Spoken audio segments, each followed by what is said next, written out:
Swastiastu, Nama Budaya, Salam Kebajikan untuk kita semua. Halo Sobat iShare, kembali lagi kita di iShare yang kedua. Oke, kemarin kan di iShare pertama tuh udah ada Kak Dinda ya yang memimpin jalannya iShare yang pertama. Nah hari ini itu ada aku, yaitu Khairatul Nisa Sancoko. Kalian bisa panggil aku Nisa, Coko, Itun, Atun, whatever lah. Pokoknya terserah kalian, saya nanya kalian.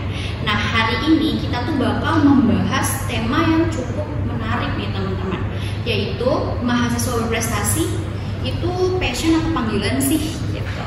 Nah pas banget di tema ini tuh kita sudah mengundang narasumber yang memang pakar gitu ya di bidangnya gitu. Kalau misalkan teman-teman kemarin udah follow Instagram kita Ilmiki Wilayah 3, pasti teman-teman tahu sih siapa yang bakal kita undang hari ini. Jadi buat teman-teman yang belum follow, boleh ya di follow Instagram Ilmiki Wilayah 3. Oke, mungkin gak usah berlama-lama lagi nih teman-teman. Langsung aja ya, karena sudah hadir narasumber kita pada hari ini, yaitu Kak Muhammad Rais Maka.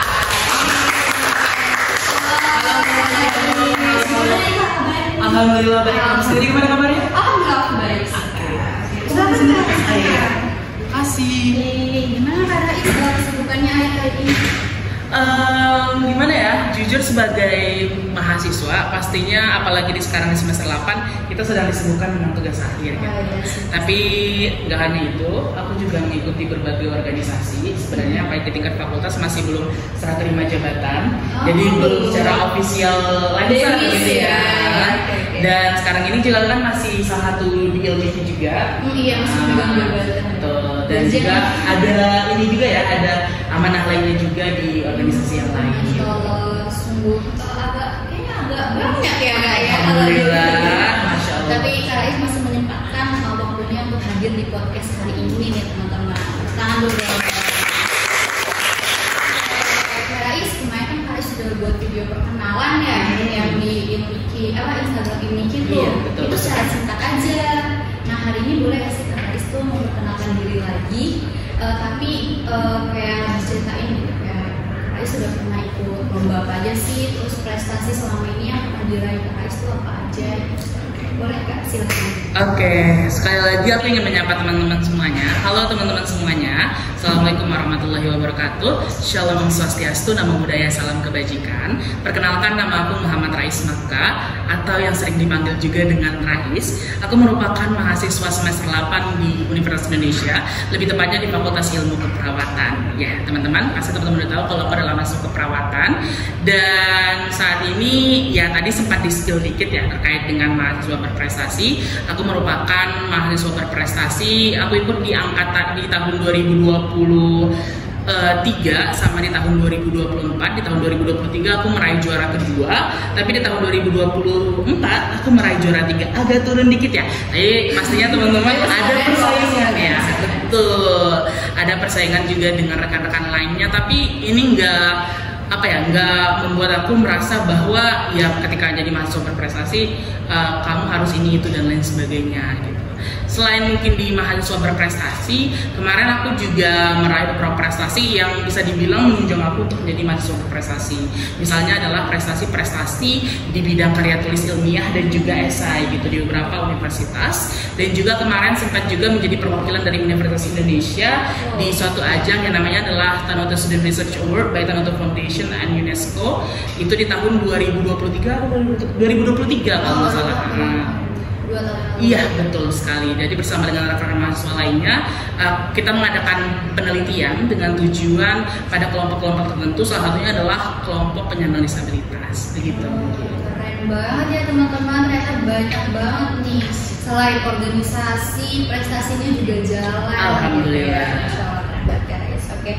Nah kebetulan nih Kak, kemarin dari Instagram video perkenalan Kakak tuh banyak Kak yang memberikan pertanyaan.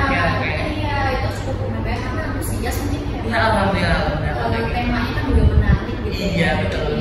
Banyak banget nih. Nah ini mau langsung ke pertanyaan apa gimana nih Kak? Boleh nih, kayaknya teman-teman yang akan nonton video ini juga udah penasaran apa yang akan kita bicarakan juga ya. Oke, berarti Kak Rais siap nih? Insya Allah siap. Siap selalu ya. Langsung aja kali ya ke pertanyaan pertama nih Kak. Menurut Kak Rais, apa sih perbedaan passion atau panggilan dalam konteks pendidikan dan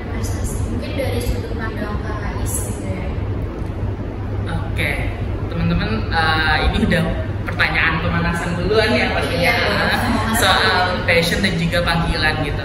Kalau andaikan kita lihat sendiri terminologinya atau juga mungkin dari sudut pandang aku pribadi, kalau kita bicara soal passion kan berarti suatu hal yang kita geluti, suatu hal yang kita gemari dan juga ya kita cinta dengan hal tersebut gitu, sehingga kita berusaha untuk meningkatkan berbagai kapasitas kita. Nah kalau kita bicara soal panggilan ya orang yang mendengar panggilan gitu berarti udah mendengarkan takdirnya gitu ya. Kalau andaikan menjadi seorang mahasiswa berprestasi. Nah kalau andaikan di aku pribadi, aku merasa bahwa menjadi seorang mahasiswa berprestasi itu adalah sebuah passion, bukan sebuah panggilan. Betul, karena semua orang berhak untuk menjadi mahasiswa berprestasi, bukan hanya sebuah panggilan. Karena ketika seorang menggeluti hal-hal tertentu, kita akan termotivasi untuk melakukan berbagai hal dan pastinya kita juga akan berusaha untuk meningkatkan kapasitas kita. Ya, itu adalah hal yang menurut aku menjadi salah satu tonggak buat seorang mahasiswa berprestasi. Karena tadi kalau kita bicara soal mahasiswa berprestasi adalah kita nggak cuma berbicara soal bidang public speaking misalnya atau mungkin bidang prestasi tertentu lainnya, tapi kita juga perlu untuk menguasai bidang-bidang lainnya. Prestasi kan banyak ya. Betul. Ini juga sebenarnya sedikit menjawab berbagai keresahan orang-orang juga yang merasa bahwa orang mahasiswa berprestasi itu cuma anak-anak yang berprestasi di bidang kayak KTI doang atau apa gitu. Padahal sebenarnya prestasi itu banyak kan, ada yang di seni, ada yang ini itu dan lain sebagainya gitu. Cara menemukan itu kan pasti banyak ya, pressure atau tantangannya gitu Kak. Nah, cara Kak Rais untuk menanggulangi pressure atau tantangannya itu gimana? Berdoa atau gimana? Berdoa pastinya, nggak mungkin kita lepas dari berdoa ya. Soalnya ya betul sekali, karena ketuhanan yang Maha Esa ya teman-teman, pastinya kita berdoa dulu kepada yang Maha Kuasa gimana cara untuk meraih sesuatu. Tapi kalau andaikan kita bicara soal pressure atau tantangan itu sendiri, dari aku pribadi ngerasa ada dua hal. Yang pertama itu ada yang internal sama ada yang eksternal. Kalau dari internal aku pribadi, ya overall orang-orang pastinya kayak ngerasa nih, aduh aku malas banget nih ngerjain ini gitu, atau kayak ngerasa betul banget, apalagi nih kalau misalnya udah ketemu hal-hal yang kayak disukain. Contoh nih, ada orang yang suka nonton drakor, nonton anime dan lain sebagainya gitu kan, terus kayak tinggalin dulu deh ini, kerjain ini dulu deh gitu kan dan lain sebagainya. Jadi kayak kita mungkin melakukan hal tertentu dulu dan kita cepet banget ngerasa boring, ngerasa bosan dengan hal itu gitu. Jadi yang pertama untuk aku yang menjadi tantangan terbesar itu adalah dari internal kita pribadi. Kita sering banget ngerasa boring ketika ngelakuin sesuatu, bahkan dalam hal tertentu juga kita tuh ngerasa boring untuk mengikuti semua siklus itu gitu. Jadi siklus yang sama tiap hari, apalagi mahasiswa. Siklusnya itu aja itu. Betul. Pengen cari zona, keluar dari zona nyaman. Betul. Nah itu. Jadi dia dari Senin sampai Jumat kita kuliah, Sabtunya organisasi, Minggunya libur kayak gitu. Jadi itu ngebuat kita jadi bingung. Tapi kalau andaikan ditanya gimana cara untuk menghadapinya, adalah yang pertama skala prioritas. Itu penting banget. Nah, jadi skala prioritas dan timer.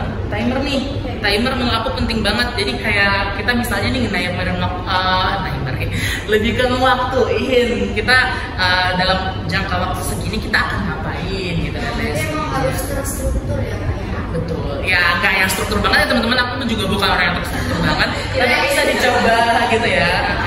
Mau soal informasi yang tadi Kak Rais sudah bahas ya. Ada yang nanya nih Kak, dari mana sih Kak Rais dapat info tentang lomba itu atau beasiswa itu dari mana sih Kak? Oke. Kalau bicara soal info lomba, aku dapetin beberapa informasi di media sosial sebenarnya. Oh pasti. Gini sih kan identitas. Iya betul.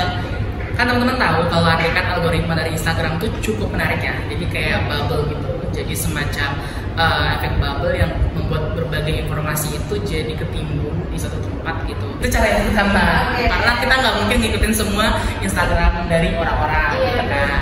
Terus cara yang kedua itu adalah teman-teman searching sendiri. Berarti ketika teman-teman di Instagram, teman-teman silakan cari dengan kata info lomba atau info lomba esai ataupun ya teman-teman silahkan masukkan keyword-keyword yang menjadi keyword dari lombanya. Kayak tadi jenis lombanya itu adalah esai, KTI atau juga mungkin debat atau mungkin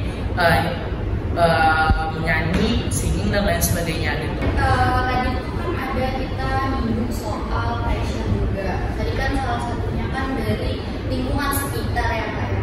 Kemarin ada nih Kak sedikit viral gitu, tapi agak-agak menyinggung politik sedikit doang ya Kak ya. Nggak apa-apa. Kan kita nggak lepas dari politik ya kehidupan kita. Aman ya Kak.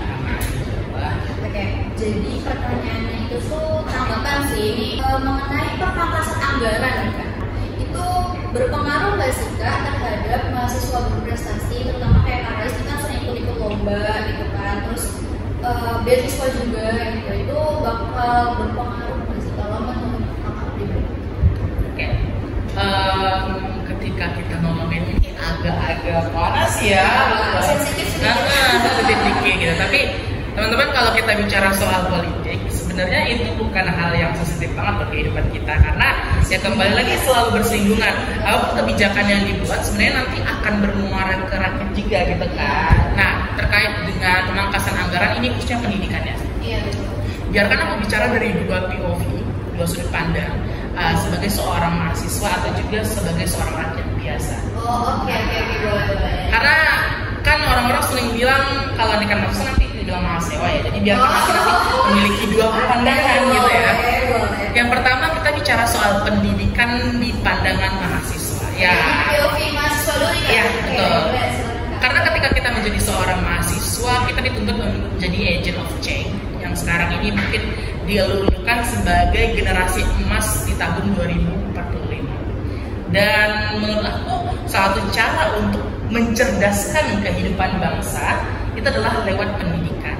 Dan sayangnya dari beberapa postingan yang mungkin kita melihat sendiri grand design atau salindia dari Kementerian Keuangan kalau nggak salah kemarin kan menitik beratkan bahwa pendidikan dan kesehatan itu bukan menjadi prioritas utama. Iya, tapi dia mendukung. Betul. Nah, menurut aku ketika menjadi seorang mahasiswa, pendidikan bukanlah lagi menjadi hal yang prioritas. Ini menjadi hal yang cukup membingungkan sebenarnya, karena kan kita dituntut untuk gimana caranya agar nanti kita bisa meraih berbagai hal yang nanti akan menjadi pendukung kita untuk menjadi agent of change dan juga masih generasi emas ini gitu. Itu sih kalau POV aku sebagai mahasiswa gitu ya. Tapi kalau POV aku sebagai rakyat, sebenarnya yang pertama adalah pendidikan ini kan adalah suatu hal yang sebenarnya itu mengubah seseorang ya. Jadi dari POV-nya rakyat tuh ya pendidikan ini adalah kunci gitu. Kunci gimana caranya agar segala sesuatu yang mungkin saat ini udah ada di generasi mungkin yang boomers atau juga mungkin milenial dan sebagainya itu nanti akan dapat diwariskan kepada teman-teman yang saat ini mungkin adalah Gen Z, Gen Alpha. Terus apakah kira-kira berpengaruh? Sejauh ini aku belum bisa bilang berpengaruh atau tidak secara gamblang gitu. Kenapa? Karena kita juga belum tahu nih hasil secara keseluruhan dari rapat DPR kemarin pembahasan soal paku anggaran. Jadi kita kalau aku bicara nanti soal anggaran ini itu dan lain sebagainya takutnya jadi hoax gitu kan. Jadi teman-teman silakan kita pantau aja bersama. Tapi ini adalah spekulasi. Ini adalah spekulasi dan jelas-jelas ini bukan hasil dari rangkuman kemarin gitu ya. Tapi dari spekulasi pribadi bahwa kalau andaikan anggaran pendidikan misalnya adalah Kemendikti atau juga Kementerian Pendidikan Dasar dipotong, otomatis akan ada berbagai perlombaan yang mungkin saja akan mendapatkan potongan gitu ya, diskon, iya, pemangkasan atau efisiensi gitu. Tapi ya kembali lagi ini kita serahkan kepada pemerintah kita mau bagaimana arah dan tujuannya. Semoga ya dengan kebijakan ini pendidikan benar-benar tetap menjadi prioritas utama ya. Jadi nggak dikesampingkan gitu. Kalau benar-benar ingin mencapai Indonesia, iya, betul, sesuai dengan pembukaan UUD kita dan benar-benar ingin menjadi Indonesia emas 2045, bukan Indonesia cemas. Oke, gila keren banget. Aku insight banget itu tadi kata-katanya. Keren. Oke, selanjutnya nih Kak, pertanyaan selanjutnya itu terkait tadi sih Kak yang prioritas waktu. Ini kayaknya maba deh Kak yang ditanya. Kalau maba tuh biasanya kayak gini. Nih pertanyaannya tuh bagaimana sih Kak Rais mengatur waktu antara kuliah, organisasi, kompetisi, dan kehidupan pribadi? Oh, menarik ya. bahkan kehidupan pribadi masuk gitu ya. Ya, jadi ini sebenarnya pertanyaan yang sering banget ditanyain, apalagi kalau aku mau masuk organisasi. Iya. Prioritas kamu apa? Iya. Aku selalu menjawab dengan ini gitu dan lain sebagainya gitu ya. Teman-teman punya 24 jam. Mau dibagi berapa tuh berarti? Mau dibagi seperberapa untuk ini gitu dan lain sebagainya, itu perlu untuk diterangkan juga catatan teman-teman. Jadi kayak buat yang pertama itu adalah pembagian waktu teman-teman untuk masing-masing ini berapa dulu ya. Walaupun kadang kan ada orang yang kayak ujung-ujungnya nggak mengikuti aturan itu lagi. Tapi yang paling penting itu kita rencanakan dulu nggak sih? Jadi rencanain dulu. Kira-kira mau berapa pembagiannya gitu. Planning dulu aja gitu. Kalau soal implementasinya kan nanti. Nanti dulu. Kita rencanain dulu gitu kan. Nah rencananya berapa kira-kira yang kita mau bagikan. Setelah rencana kita mulai untuk tahapan gimana cara agar rencana ini itu berhasil. Yang pertama adalah tadi masih soal timer sebenarnya. Jadi kalau andikan teman-teman kan punya HP ya masing-masingnya. Jadi mungkin bisa untuk ditimerin aja mau masing-masingnya berapa gitu. Atau let's say lah kalau andikan nggak mau ditimerin juga lebih ke sadar waktu aja. Kalau aku pribadi sebenarnya aku baginya per minggu sih, bukan per hari. Karena kalau per hari agak mumet ya. Soalnya udah 24 jam gitu kan. Jadi nanti takutnya mumet sendiri. Jadi kalau per hari itu hari ini gitu. Jadi dalam satu minggu itu misalnya di hari organisasi ya tadi. Di hari organisasi kamu bisa khususin untuk waktu di hari Sabtu dan juga Minggu gitu. Untuk kompetisi sebenarnya bisa dibarengin aja dengan kehidupan pribadi. Karena kehidupan pribadi yang dimaksud itu apa sih? Kita juga nggak tahu kan.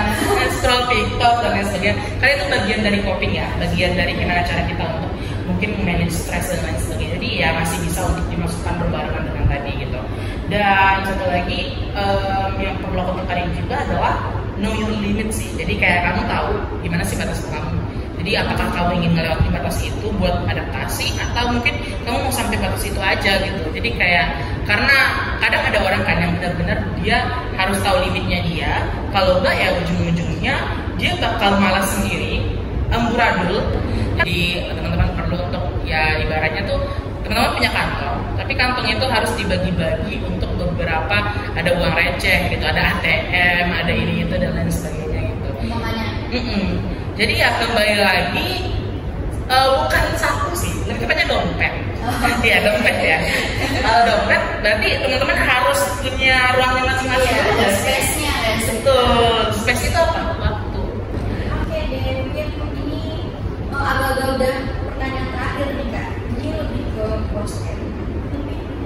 Soalnya ini kayak saran gitu kan. Jadi kayak saran kakak bagi mahasiswa yang masih bingung antara mengejar passion atau mencari panggilan hidup. Jadi kayak maba lagi.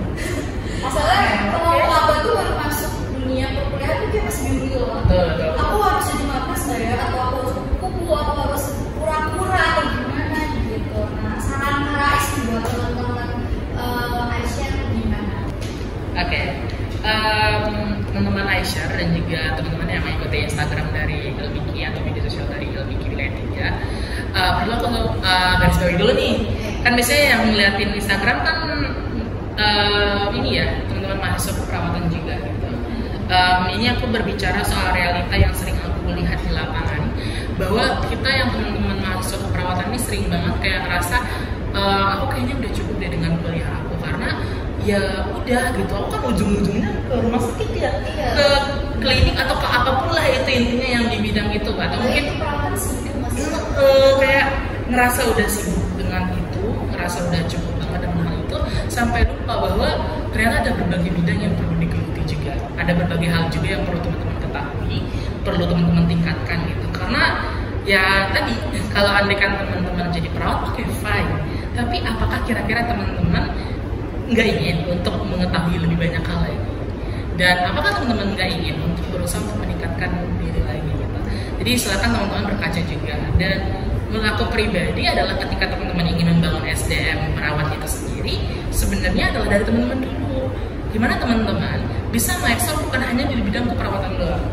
Jadi kita harus tahu bahwa kita perlu untuk mencari berbagai hal yang ada di luar sana gitu. Itu yang saran yang pertama. Jadi jangan stuck doang, jangan kayak katak dalam tempurung yang cuma tahu ASKEP, LP dan lain sebagainya. Berusaha untuk mengetahui banyak hal di luar sana karena teman-teman ingin berkembang juga pastinya. Tapi it doesn't mean kalau teman-teman harus kayak push anything dan kayak don't know your limit. Jadi tetap harus know your limit. Jangan kayak push sana sini terus kayak ujung-ujungnya pusing semua gitu kan. Ya,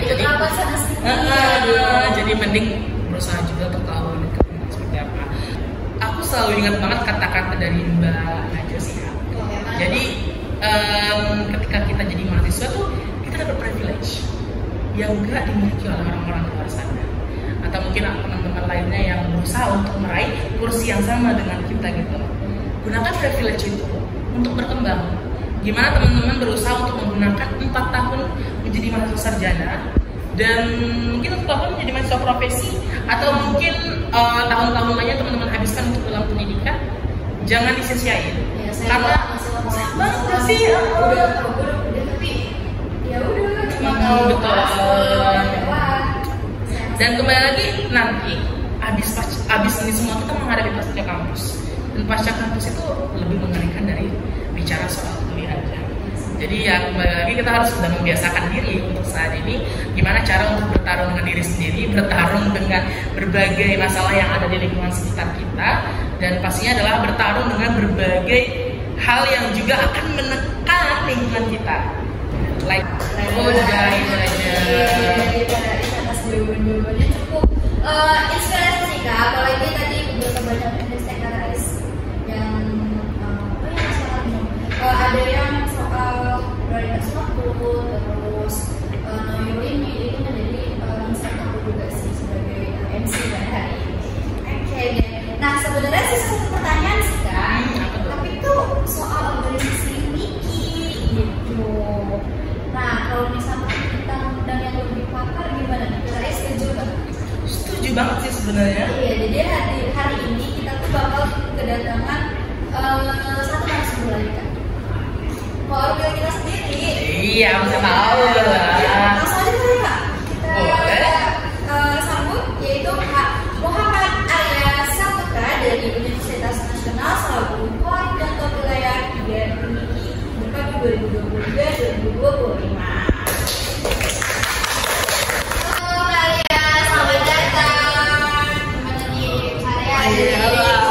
Jauh-jauh ke UI gitu kan, macet nggak Pak? Kurang lebih ya sedikit lah ya Jakarta biasa. Iya. Jakarta ke Depok ya? Iya, Jakarta di mana sih? Iya betul. UIN aja Ciputat apa lagi? Oke, kalian mungkin langsung aja kali ya. Jadi kan aku tadi lagi ngobrol nih sama Kak Raisa ya, tapi tiba-tiba nyelip satu pertanyaan tentang kondisi Miki. Nah, menurut aku sama Kak Rais, kayaknya lebih bagus dijawab oleh yang lebih tahu ya sih. Ini pertanyaannya tuh gini Kak, tujuan dari organisasi ini itu kemana sih Kak arahnya? Kalau dari kacamata saya sendiri itu banyak beberapa wilayah yang tidak aktif gitu. Begitupun di kampusnya sendiri seperti itu. Gimana Kak tanggapannya ini? Oke, mungkin teman-teman izin Rais sama Kak Zeko mungkin masuk tiba-tiba ya menjawab pertanyaan tujuan arah Ilmiki sendiri. Sebenarnya tujuan Ilmiki dibangun ini kan untuk sebagai wadah bagi mahasiswa teman-teman dan keperawatan yang mungkin aktif dalam organisasi untuk mengembangkan diri passionnya di organisasi. Nah, berbicara terkait dengan arah gerak Ilmiki, kita wilayah 3 maupun wilayah lainnya mungkin sama-sama mengikuti dari visi misi dari nasional, yaitu Sivitas Jenderal kita Kadinah dan Sakinah, yang mempunyai visi misi komitmen kuat, yaitu konsistensi untuk aktif dan juga toleransi, yang dimana artinya bahwasannya jadi gini, Ilmiki itu untuk periode sekarang ya, Ilmiki itu berfokus kepada mungkin membangun atau menjalin hubungan terlebih dahulu, karena seperti yang kita tahu bahwasannya Ilmiki ini mungkin masih banyak kekurangan karena beberapa kendala, mungkin seperti kurangnya akses antara anggota Ilmiki atau mungkin kurangnya keaktifan Ilmiki itu sendiri. Soalnya kita beda kampus. Ya betul, itu salah satu kendala kita. Nah, mungkin itu salah satu arah dari LMIK kita ingin fokus membangun hubungan lebih atau hubungan kembali dengan anggota LMIK sendiri maupun lembaga kesehatan lainnya dan juga masyarakat seperti itu sih. Jadi karena mungkin itu tadi yang aku bilang sih karena beda kampus lah ya, jadi ada banyak yang baru karena merasa nggak kenal gitu kan. Tapi itu justru ini ya sih yang Rais bilang tadi, kita harus mengembangkan diri, cari relasi ya sih. Iya betul. Iya itu teman-teman. Jadi kalau buat teman-teman yang belum aktif, aduh sayang banget gak sih udah jadi tinggi tapi nggak dimanfaatkan gitu kan. Betul sekali. Ya mungkin apa ya, di luar manfaat dari kalian mengikuti organisasi internal, LMIK ini kan sebagai salah satu organisasi eksternal. Jadi manfaatnya bisa dibilang lebih agak sedikit luas ya. Iya. Dimana mungkin relasi segala macamnya LMIK ini memang udah cukup banyak gitu yang anggota dari LMIK. Mungkin bisa dibilang kurang lebih 100 anggota universitas yang tergabung dalam anggota aktif. Jadi mungkin untuk keuntungan relasi itu LMIK itu lebih lumayan.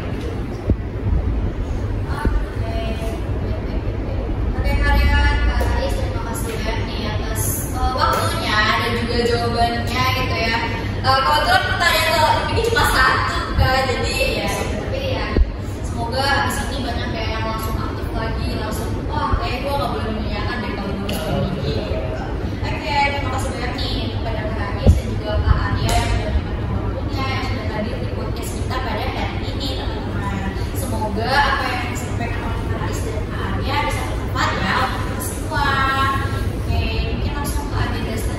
Yaitu penyerahan sertifikat kepada narasumber kita yaitu Kak Rais yang akan diserahkan oleh Pak Muhammad Arya Saputra. Mungkin berdiri kayak Kak lebih enak kalau berdiri sekalian beli foto sama teman-teman. Oke, ini Rais ada mungkin sedikit dari kami sertifikat, jadi mohon diterima untuk sebagai bacaan yang sudah diberikan oleh Kak Rais sebagai narasumber yang udah cukup keren banget tadi menyampaikan